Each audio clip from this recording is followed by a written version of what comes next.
I'm William Tan, together with Chin Tiong, my friend. We want to discuss how do we secure a safe tomorrow for our special loved ones.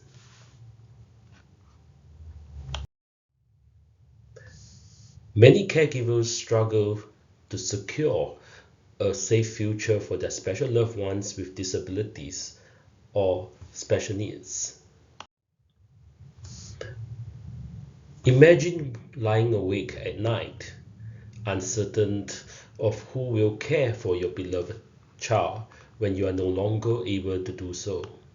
This sentiment echoes the fears of countless caregivers, like a 65 years old mother who shared her worries about her 30 years old son with special needs. Our aim today is simple yet profound: to equip you with the knowledge and strategies to navigate the journey of securing your child's future. Let's embark on this journey together, informed and empowered. Now, we have to recognize this. Each person have different abilities, needs, and circumstances. And therefore, their living arrangements will differ widely. Here, we see an option of 8 options precisely. 1. Marriage. 2. Live independently. 3. Live with siblings and relatives. 4. Co-living with others. 5. Dormitory homes for the people with disabilities. 6. Children disabilities home. 7. Institute of Mental Health. And 8. Out-of-box arrangements that parents can think of. Now, you picture a journey of growth and empowerment where caregivers and individuals with special needs transit from dependency to self-reliance. Now, by identifying where you and your child stand in this quadrant, the resourcefulness and independence quadrant, right, and then you can move towards greater resourcefulness and independence. You can then pave the way for a brighter future.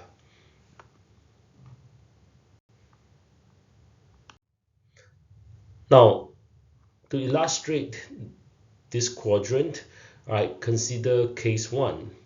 This is a case of someone at quadrant 1, low resourcefulness, low independence, but moving towards the quadrant 3, high resourcefulness and low independence.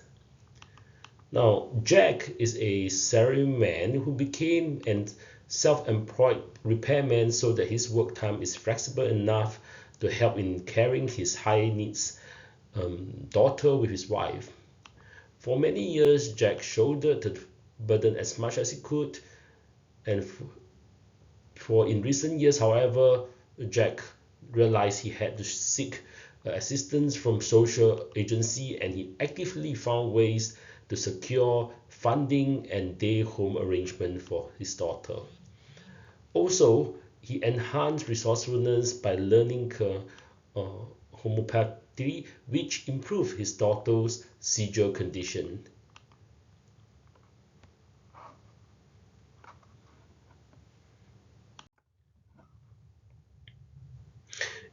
This next case is a case where someone moved from quadrant 2, high resourcefulness, low independence, towards quadrant 4, high resourcefulness and high independence. Now, it's a case of John and his wife. They were troubled as their tertiary educated special needs son has been out of education, employment and training for 2 years. They remark, we are getting old, we cannot be protective of him forever. So fortunately, they found their son a job through connection, but the son faced serious adaptation issues. So seeking professional help, the son was taught how to manage stress and leading to improvement in coping with stress and gaining more acceptance at his workplace. Next, we see a case in quadrant 3 where someone of low resourcefulness, high independence, moving towards quadrant 4, high resourcefulness and high independence. Here we have Jesse, with his highly functioning autistic son, who is facing, however, a struggle with anger management issues that hinder him from keeping his job and hinder him from living together with others amicably. And although the Jessie herself have health issues, and her never say die attitude led her to discuss with her son's new employer and had worked alongside with them to help the son to adapt better. Consequently, her son overcame previous challenges and become visibly more able to enjoy his workplace. Next, finally, we come to the quadrant 4, the ideal situation that we all wanted, whereby you see a high resourcefulness in the family and also high independence in the child. And this is a quadrant where things are always in progress, right? Jamie is very optimistic and hopeful that her 18-year-old autistic son's the independent living can be a reality because the son's hyperlexia has been turned into an advantage to build bilingualism and also feel the son's aspiration to become a teacher. Although her son still face challenges in communication skill, he has developed friendship and formed a good circle of friends. And through continuous effort from both the parent and the child, her son's future looks promising and bright. So next, you see here a checklist. Now you can unlock the potential of your caregiving journey by nurturing these essential traits. Like each trait is a superpower that, when honed, empowers you to provide unparalleled care and support. And so therefore, let us explore how we caregivers can enhance this quality together, and I encourage you to use this checklist effectively.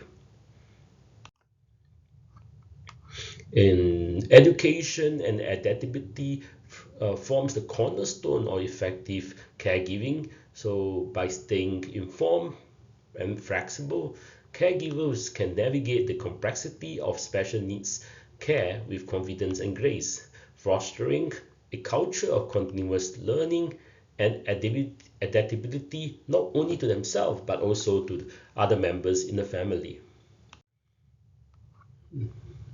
Also, emotional resilience and a strong support system will provide the vital pillars of strength for caregiver.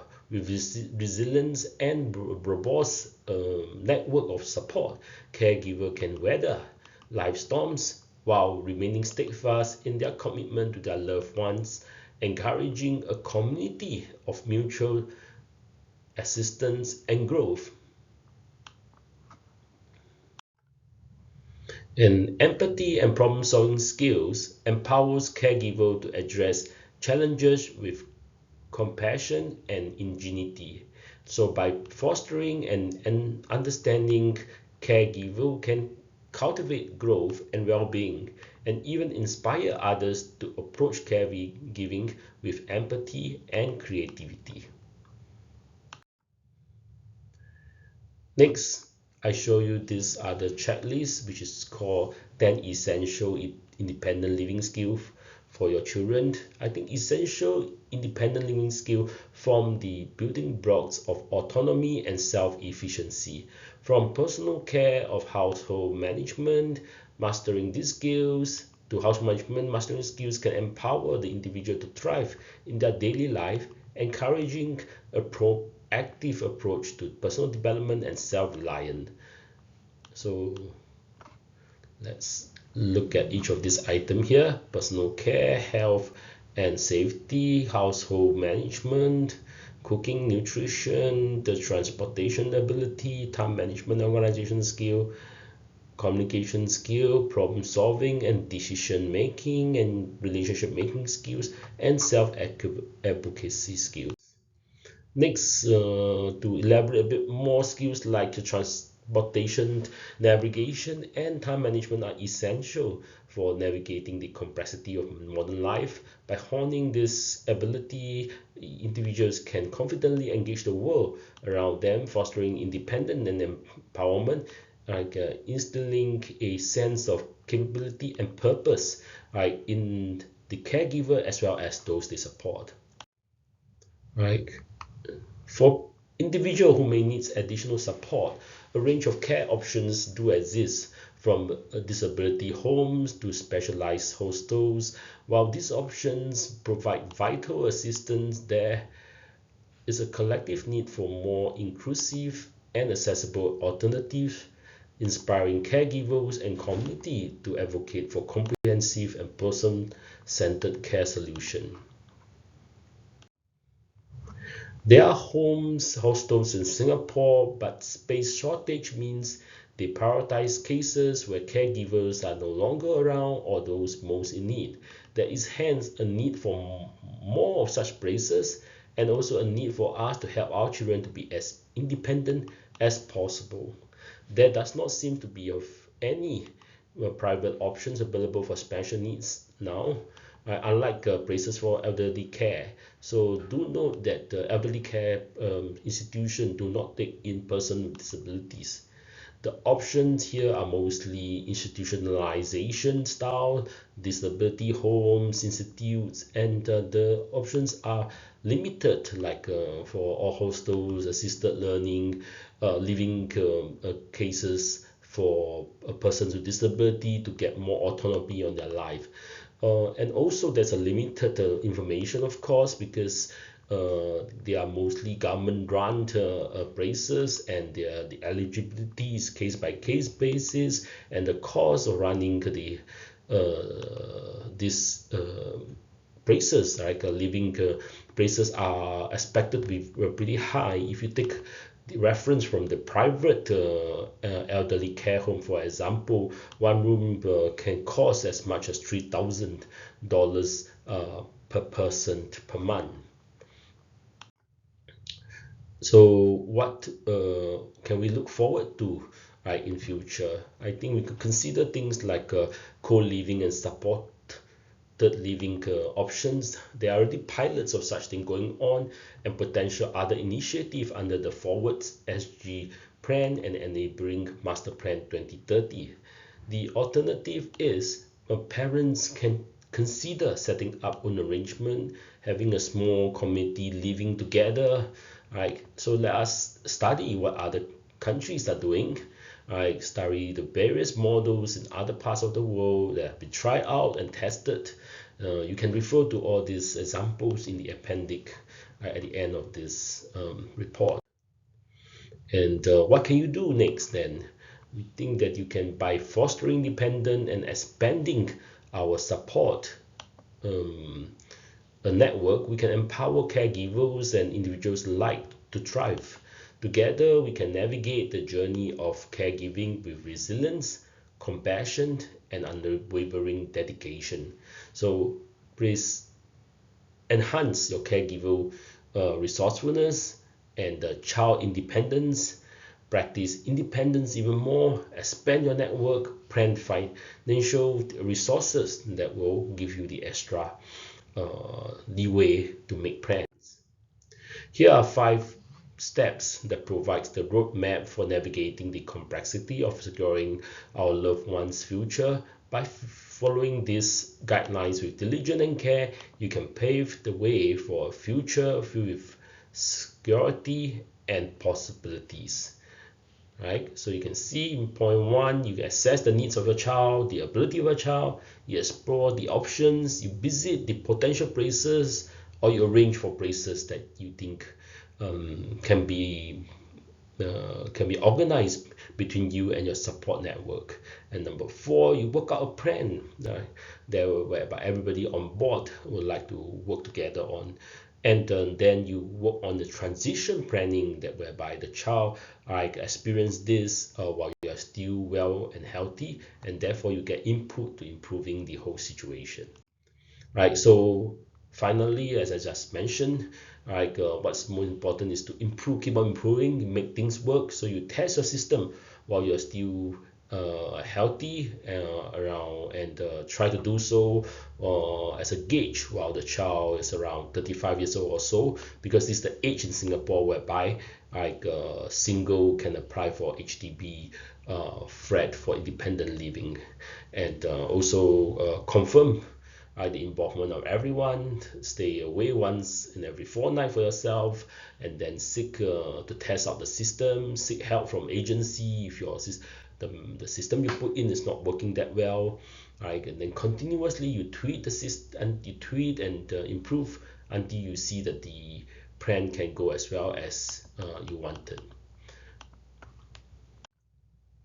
Like finally, Chin Tiong and I hope that this report helps you in some small ways. Despite our best effort, we apologize in advance for any inaccuracies in information, or if the information were updated after the report is made. So please let us know if you have any comments, inputs, and updates. And I would really appreciate that you fill in the survey form, right? Because that will be very useful for us, right, to improve, and also for our submission to SG and AVO for the work we are doing. Thank you very much. That's all.